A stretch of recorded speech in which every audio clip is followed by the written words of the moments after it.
potassium inside the cell is high, and it's low outside the cell.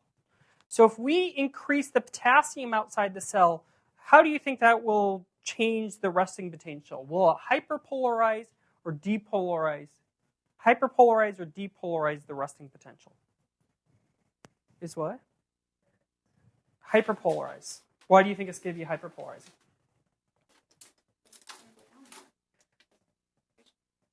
Oh, so we increase the potassium outside. So it's going to go down more?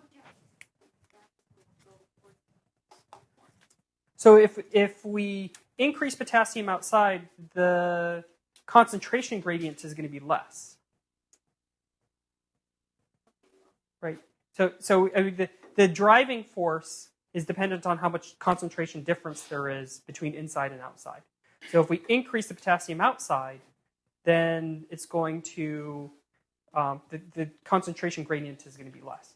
If the inside and outside of potassium was the same, then the cell would sit, there would be no driving force at all.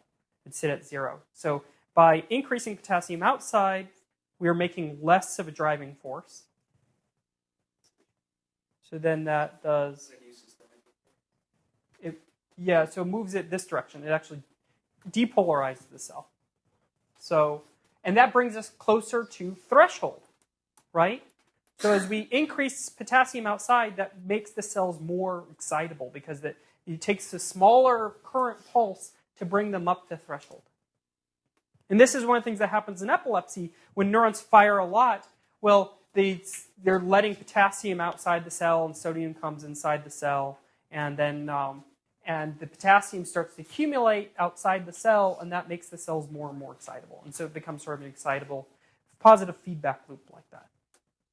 How would that affect the other concentrations if potassium outside increased?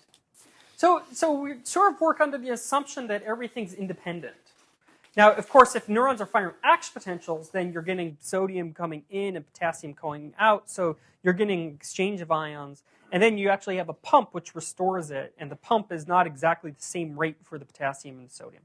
So, so there is a bunch of connections, but if we just change the potassium, that doesn't really directly affect the sodium concentration until we look at the activity of the neuron.